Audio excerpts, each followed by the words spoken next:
Welcome to Younger Older. I'm Dave Wager, your host here in the studios at Silver Birch Ranch on the campus of the Nicolet Bible Institute. And I invite you to go to the website silverbirchranch.org or nicoletbibleinstitute.org and check out those programs. We'd love to serve you on this campus if we possibly can. And today I'm talking to somebody that's more my age. He was actually my roommate one year in college. And we were able to grow up together here at Silver Birch Ranch. He came in 68. I came in 68. That's a long time ago. And this is our 57th summer. And he's up here now helping us in our medical area. As students are here, we have some people acting as medical supervisors in case something happens. And Tim's up here giving us a hand this week. So I thought we could talk to him about some Christian medical things and other things that are on his mind as he works with people. If you missed our last episode, I invite you to go back to that and listen to that one first, and you'll get the history of Tim and his background as a doctor. But just to put it in a short synopsis, he's a OBGYN doctor. He's also a politician. Yeah. I'm not sure if we should say what city, but you're Doesn't an alderman. matter. Alderman in the city of Rockford. There you go. And so he's understanding a little bit about how government works. He understands how the body works, and he's a believer and a dear friend of mine. So I hope that we can get some insight from his experience during this next half hour. You know, Tim, last time we were just talking about various things about physical health and the body and mental health and the whole works. Some of the issues that come up in this day and age, I wonder how you as a doctor deal with it. For example, the gender issue.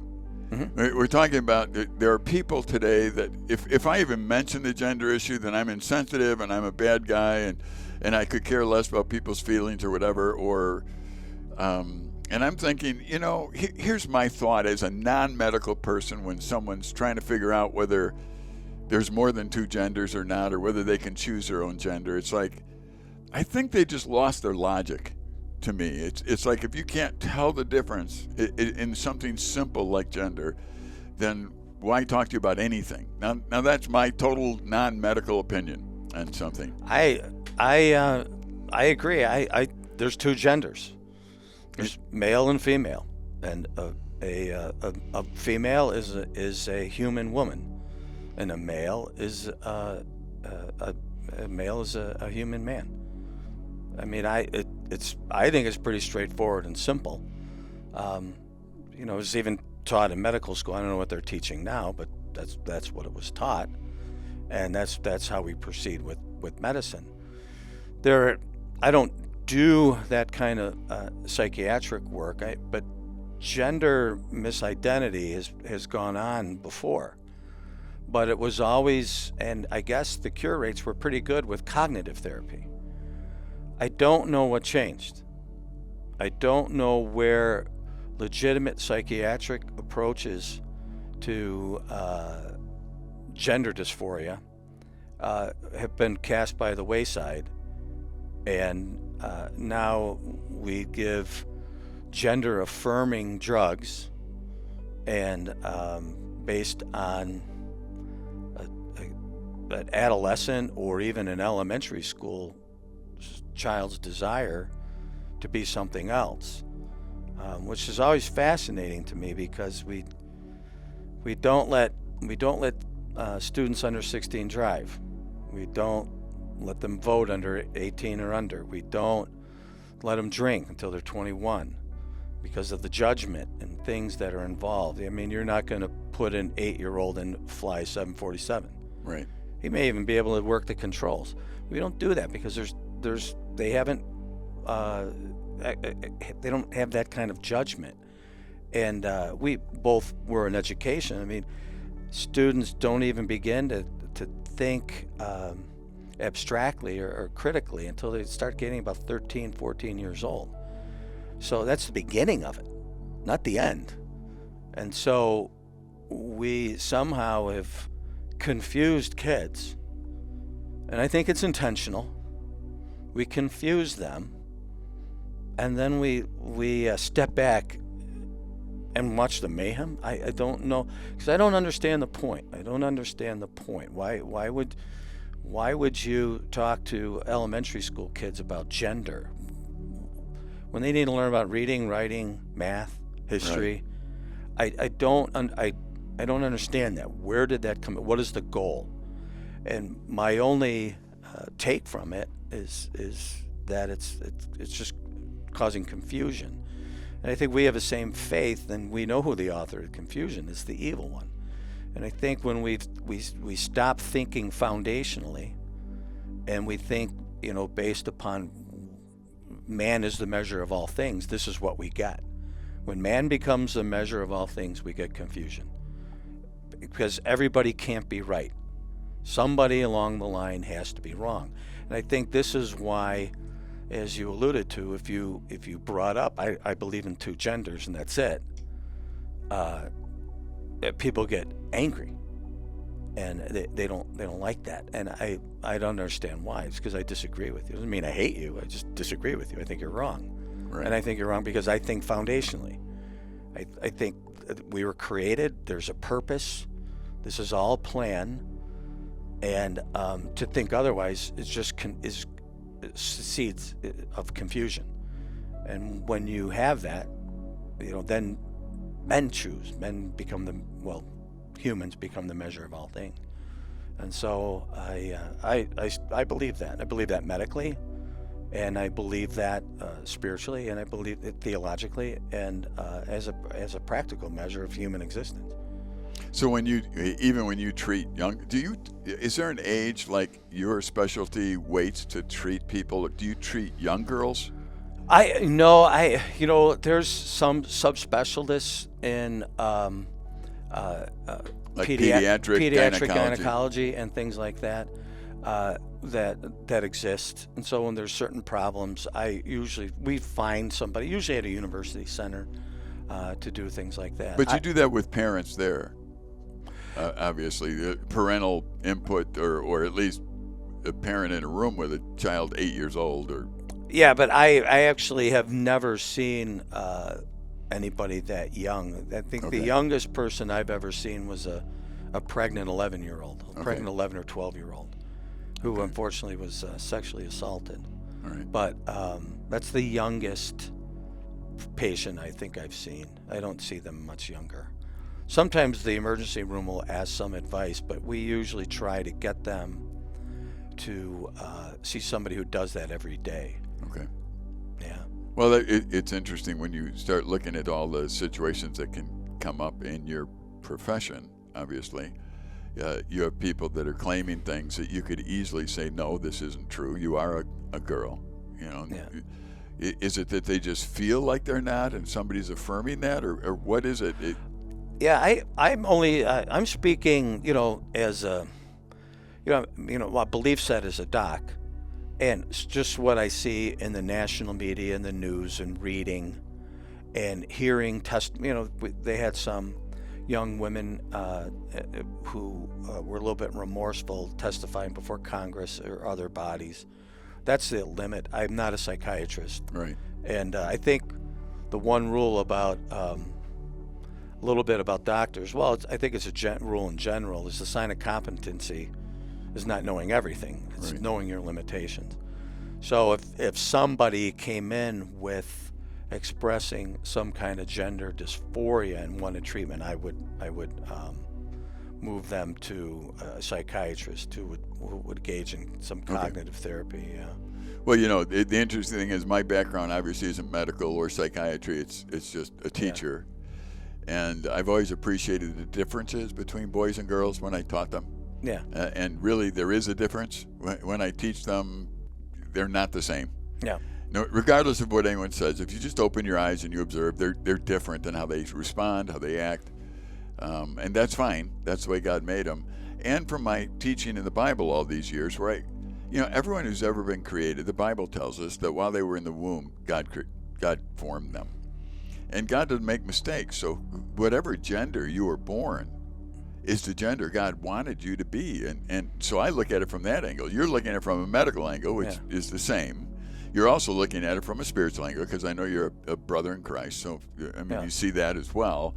But when you look at a young person, when I look at all the young people that come to Silver Birch Ranch, I think in each case, thank you, God, for that gift, that individual, their giftedness, their talent, their looks, you gave it to them.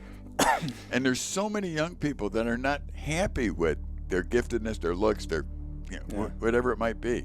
What is that just because of social media? Or is that something that's been from all time? Well, what I think is, it's my opinion, is we've gotten away from foundational thinking. Abortion, gender, whatever it is those are downstream decisions. Those come from whatever your presuppositions were, wherever your basis of thought is, and what your truth set is, and that has to be established first. Without that, the decisions are arbitrary.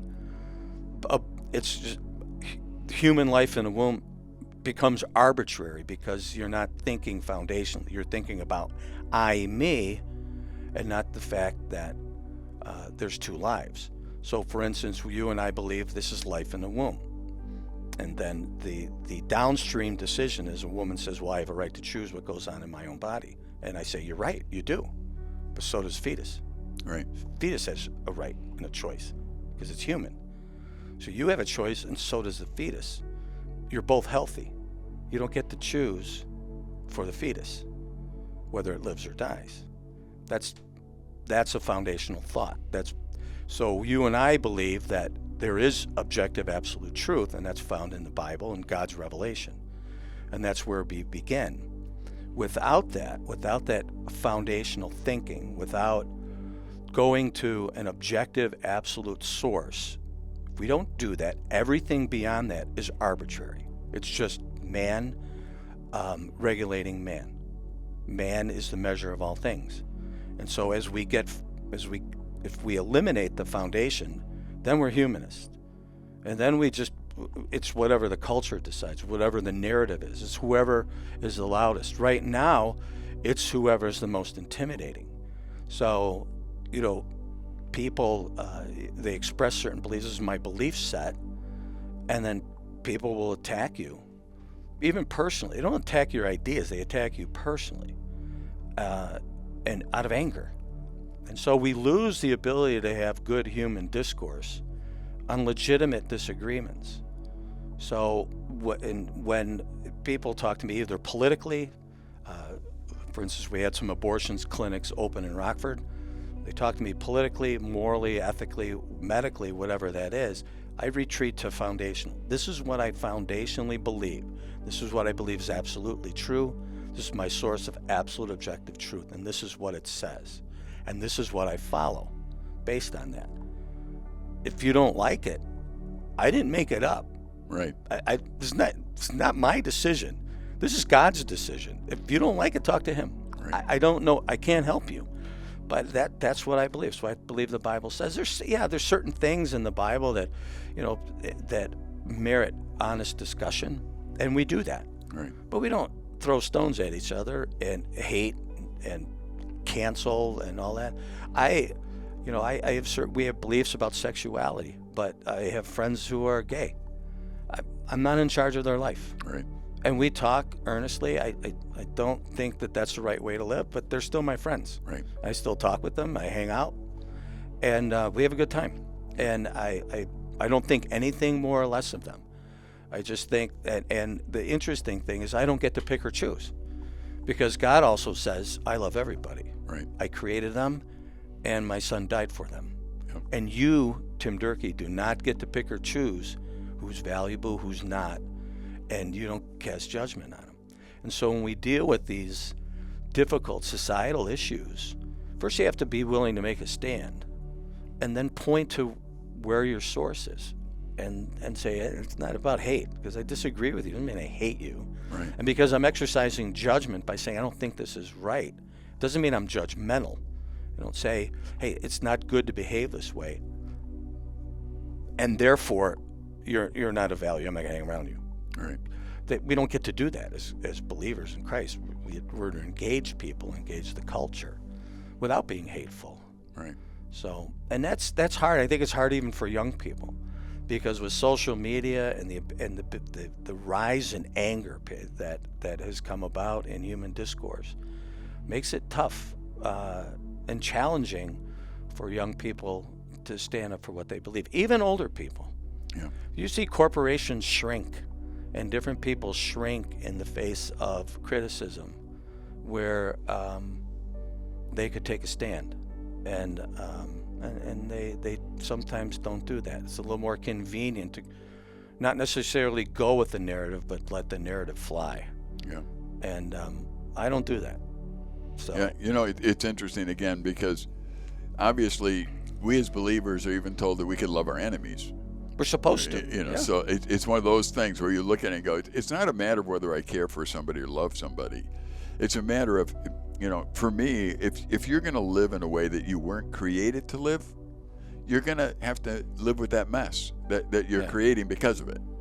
And I just soon not see you live with that mess, because there's no way to live outside the way you were created. In other words, for kids, a lot of times I tell them, because we have a lake here, Sawyer Lake at Silver Birch Ranch, and I'll tell them, you weren't created to go sit at the bottom of the lake and live for a day. That's not how you were made. You actually need to breathe air. And so if you go to the bottom of the lake and sit there for the day, you're not around anymore, because there's consequences to doing that. Now, are you free to do that? You get older, you want to go sit at the bottom of the lake, go ahead. That really is your call in many respects. However, you're going to find out very quickly that that's not how you were made. Yeah. And then you will have consequences to that. Not because I said so, but because there are consequences to live outside the way you were made in the first place. Yeah. And so I love going to the scriptures and starting right in Psalm 139, I think, where it says, that God formed us while we were in our mother's womb. Yeah. All right, well, that's a statement of Almighty God. And we've talked about, we're a body. That's part of me. This body here is what God gave me. So I have a body, I have a soul, I have a spirit. And there's a right way to live. And that's what God has created, a right way to live. Dependent upon Him, sin separated us from God. Okay, I get it. And Jesus came to die so that I wouldn't be separated from God. And His payment for sin has allowed me to be a part of His family. I get to live in the context of the way I'm meant to be because of Jesus. So for me, that makes sense. And as I look at life now and I talk to young people, there's so much. I need to live the way I want to live, but it's apart from the way I'm meant to be. Yeah. And so now they're messed up, and they don't want to be messed up, but they want to live the way they're not meant to be. That happens within the church. I mean, people, I've struggled. People struggle with their faith. They struggle with walking, in a Christ-like manner and walking intimately with God and following Him. And we see some of the struggles in culture for people who are either not Christian or maybe seeking, but even within the church itself. And I think sometimes Christianity eats its own. Yeah. And, we have kids that honestly, we've talked about some struggles, that people have struggles. They have struggles in the church. And we look at them and say, why don't you just get better? Don't you just read your Bible and get better? Yeah. It doesn't work that way. And it didn't work that way for me. I mean, it doesn't. And different avenues, different things in our lives, cause pain and anxiety and struggle. And you retreat to foundational thinking, but the Christianity is a hospital. Broken people go there. Pride is one of the sins that God really hates. But if you're all perfect, then don't go. God doesn't. I don't know if God needs. I don't know what He does with that. But the church, we have a lot of broken folks, Christian, non-Christian, whatever, and there's honest struggles in life, and within the church, especially, people bury them and struggle with them because they're too afraid to talk to people about it, because they're afraid of being beat up because they've seen it so much. And the church, I think, in some respects, it's on mission drift right now. Yeah. We mega church, whatever that means, prosperity living, God will give you, blah, blah, blah. And it's all Pollyanna stuff. And I don't know that it reaches the typical person who lives their day-to-day life, trying to find peace and quiet in their soul. Yeah. And live a life full of meaning, both temporal and eternal. Yeah. And I don't know if we're missing something. Has the church drifted from being somewhat foundational? I think Francis Schaeffer warned about that years ago, that time was coming, and I'm wondering if it's here or not. You've been hearing me speak lately, and I've been talking about how valuable the rest for my soul is, how God gives me rest for my soul. And what I've realized in my own life and in the lives of the young people I deal with all the time is my soul can get rest as it lives in the context of the way God created me, so I could be close to Him and enjoy Him, regardless of my physical being, regardless of my physical place. I could be in Ukraine right now, I could be in Russia. I mean, regardless of where I am, my soul can be at rest. My physical life, that's a different story. And so often I think throughout my life, I interpreted the rest through the physical side only. I need to have I need to feel good, so I overeat or whatever else it might be. So now it's just the body that's controlling me. And I think when I really understood that it's not the body that needs to be, quote, at rest, it's the soul that God gives you rest for. The body follows for me.